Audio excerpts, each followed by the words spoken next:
இந்த ஜனவரி நான் எந்த மூவிஸும் பார்க்கல. எந்த சீரிஸுமே பார்க்கல. நான் வாசிச்சது இந்த புத்தகங்கள் தான். என்னென்ன புத்தகங்கள் வாசிச்சேன் அப்படிங்கிறத பார்க்கலாமா? நெறைய இளம் எழுத்தாளர்களோட புத்தகங்கள் இருந்தது. கவிதை நூல்கள் இருந்தது. ஏற்கனவே நான் வாசிச்ச புத்தகங்களோட மறுவாசிப்பும் இதுல இருந்துச்சுன்னு சொல்லலாம். என்னென்ன புத்தகங்கள் அப்படின்னு பார்க்கலாம். முதல்ல வந்து மரணத்தின் நிழல் அப்படின்னு சஹா அப்படிங்கிற ஒரு எழுத்தாளர் எழுதிய ஒரு புத்தகம். இது வந்து நம்ம மறுபடியும் ஒரு கொரோனா காலத்துக்கு என்ன கூட்டிட்டு போன ஒரு புத்தகம்னு சொல்லலாம். நிறைய சக மனிதர்கள் மேல கொண்ட அன்பு, குடும்பத்து மேல உள்ள பாசம், சமுதாய அக்கறை அப்படின்னு நிறைய விஷயங்களை இந்த புத்தகம் எடுத்து சொல்லுச்சு. கொரோனா காலகட்டங்கள்ல நிறைய தியாகிகளை நம்ம பார்க்க நேரிட்டது வந்து மருத்துவர்கள், செவிலியர்கள், அப்புறம் துப்புரவு பணியாளர்கள். அதை பத்தியுமே இந்த கதைகள்ல கொண்டு வந்திருக்காங்க ஆசிரியர். எனக்கு ரொம்பவே பிடிச்ச ஒரு புத்தகம்னு சொல்லலாம். அடுத்ததாக 2வது வாசிச்சது தாரா ராகம். சிவானி பிரியங்கா மதியழகன் அவர்களோட புத்தகம். ரொம்ப நான் ஆர்வமா வாசிச்ச ஒரு புத்தகம்னு சொல்லலாம். அடுத்தது என்னன்னு ரொம்பவே விறுவிறுப்பா போன ஒரு புத்தகம். தாரா அப்படிங்கிற ஒரு பெண் இருக்கிறா. அவளோட வாழ்க்கையில 3 மாசத்துல என்னென்ன மாற்றங்கள் நடக்குது, அதுல காதல் வருது, அதுல அவளோட கனவுகளை கலந்துருக்குது. அந்த மாதிரி ரொம்ப விறுவிறுப்பா போகக்கூடிய ஒரு குறுநாவல்னு சொல்லலாம். ரொம்பவே எனக்கு விருப்பமான ஒரு புத்தகமா இருந்துச்சு. அடுத்ததான் 3வது வாசிச்சது அதே ஆத்தரோட முதலும் முடிவிலும் அப்படிங்கிற ஒரு கவிதை தொகுப்பு. இந்த புத்தகத்தை பத்தி சொல்லணும்னா நிறைய கவிதைகள் எனக்கு ரொம்ப மனசுக்கு நெருக்கமா இருந்துச்சு. நிறைய யோசிக்க வச்சது. ஆனா ரொம்ப லைட் ரீடிங்கா நம்ம சீக்கிரமா ஒரு மெலோடி சாங் கேட்கிற மாதிரி இந்த புத்தகத்தில் உள்ள கவிதைகள் எல்லாமே நம்ம வாசிச்சுட்டு போயிடலாம். அதுல சில கவிதைகள் வந்து கரைக்கும் கண்ணீர் கசக்கிறது உன் நினைவுகளால் அப்படின்னு ஒரு கவிதை. அப்புறம் யாருக்கும் கடன்படாதே காதலும் கணக்கு பார்க்கும் கலந்த பின்னால் அப்படின்னு. அப்புறம் அப்பாவை பத்தி அந்த மாதிரி நிறைய கவிதைகள் இதுல இருக்கு. உறவு, பிரிவு, அன்பு, காதல், காதலுக்கு முந்தைய மையல் அப்படின்னு நிறைய விஷயங்களை பத்தி இந்த புத்தகம் பேசுது. அடுத்ததா வெண்மதி சாரல்கள் அப்படின்னு ஒரு புக்கு. வெண்மதி சாரல்கள் புத்தகம் வந்து சரண்பாபு அப்படிங்கிற ஒரு கவிஞர் எழுதிய புத்தகம். ஃபுல்லாவே இந்த புக்ல வந்து கவிதை தொகுப்பு 3 வரிகள் தான், ஹைக்கூ கவிதைகள்.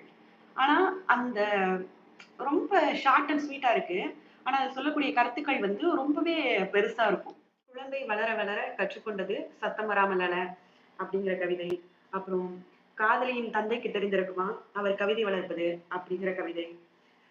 அந்த மாதிரி நிறைய ஒரு சின்ன சின்ன விஷயங்களையும் கவிதைகள்ல கொண்டு வந்திருப்பாரு. ஜாதி சண்டையின் போது வந்த மழை எல்லா ஜாதி பயிர்களையும் ஒன்றாகவே அழித்து பெய்தது இந்த கவிதை. அப்புறம் நாத்திகனையும் ஒரு கணம் ஆத்திகன் ஆக்குகிறது கோவிலில் நெய்வடியும் பொங்கல் இந்த கவிதை. அடுத்தது சாவிக்கென்ன கவலை தொலைந்து போவதில் உடைய போவது கூட்டுத்தானே இந்த கவிதைகள் அப்படின்னு நிறைய கவிதைகள் எனக்கு இதுல ரொம்பவே பிடித்தமானதா இருந்துச்சு. இதை பத்தி நான் ஒரு பதிவா தனியா போடுறேன். அடுத்த புத்தகம் வந்து என்னன்னா சினிங்கி. அடுத்த புத்தகம் சினிங்கி. எனக்கு ரொம்பவே பிடிச்ச ஒரு புத்தகம். நம்ம காதலிக்கலனாலும் இந்த புக்கை வாசிக்கும் போது ஆஹா நமக்கு ஒரு காதல் இருக்க கூடாதா அப்படின்னு யோசிக்க வைக்கிற ஒரு புத்தகம். நிறைய காதல் கவிதைகள் அடங்கிய புத்தகம். இதுல வந்து நம்ம பிடிச்ச கவிதைகள்னு குறிச்சு வைக்கணும்னா இந்த கவிதைகள்ல நிறைய கவிதைகள் எனக்கு ரொம்பவே மனசுக்கு ரொம்ப அப்படியே பட்டர்ஃப்ளை பறக்கிற மாதிரியான கவிதைகள் நிறையவே இருந்துச்சு. முழுவதையும் கொடுத்த பின்னும் முறைத்து கொண்டு காத்திருக்கிறாய் இன்னும் கொஞ்சம் அன்பிற்காக அப்படின்னு கவிதை. இது ஃபுல்லாவே எப்படின்னா நிறைய காதலும் அன்பும் பெருகி பெருகி ஓடக்கூடிய கவிதைகள் தான் இந்த புத்தகத்துல இருந்துச்சுன்னு சொல்லலாம். அகனிதன் அப்படிங்கிற ஒரு ரைட்டரோட புக். அடுத்ததாக நான் வாசிச்ச புத்தகம் வந்து என்னன்னா இசாவுக்காக காத்திருக்கிறேன். இது டாக்டர் அம்பேத்கர் அவரோட புக்கு. தமிழ்ல மொழிபெயர்த்திருக்காங்க.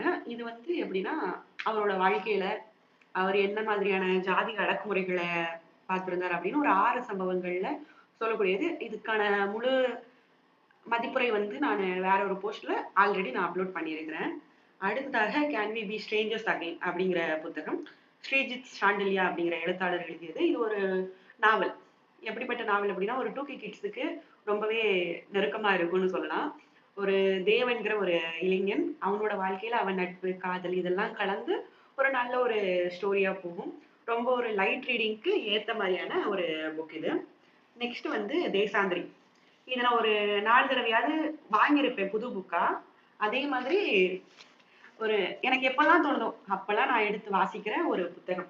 4 தடவை ஏன் திரும்ப திரும்ப வாங்கியிருக்கிறேன் அப்படின்னா வாசிக்க வாங்குறவங்க அப்படியே கொண்டு போயிடுவாங்க. ஆனா இது எனக்கு எப்பவுமே இது கூட இருக்கணும் அப்படிங்கிறதுக்காக நான் திரும்ப திரும்ப வாங்குற புத்தகம். எனக்கு ரொம்பவே பிடிச்ச ஒரு புத்தகம் தேசாந்திரி. எஸ் ராமகிருஷ்ணன் அவர்களோட புத்தகம்.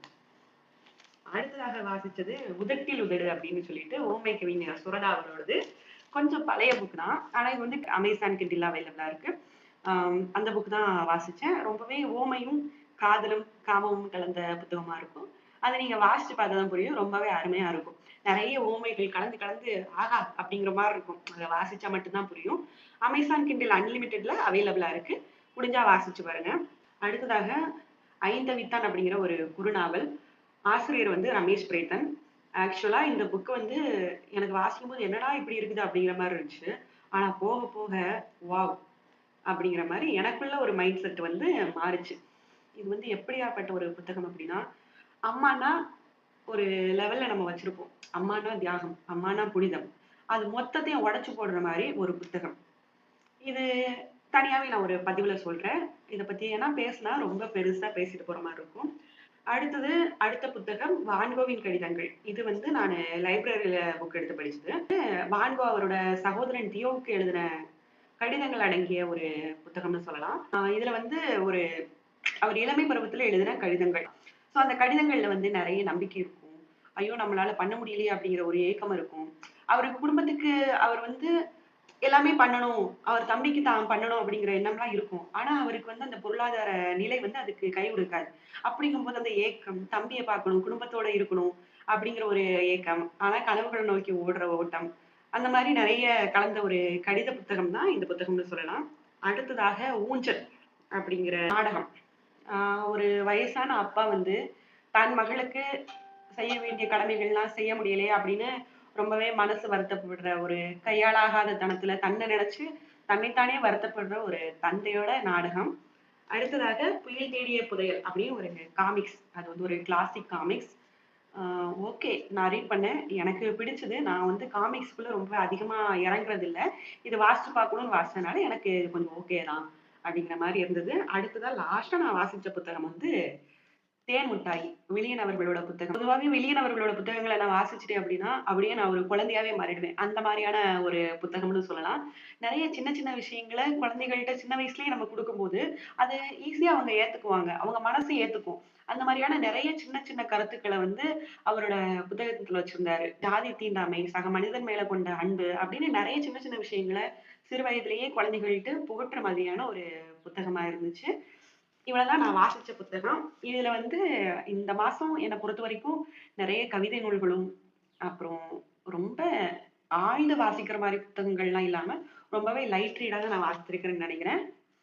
எல்லாமே இனி தனித்தனியா ஒவ்வொரு பதிவா, ஒவ்வொரு புத்தகங்கள பத்தி போட முடிஞ்சா போடுறேன். முடியும்னு நெனைக்கிறேன். வணக்கம்.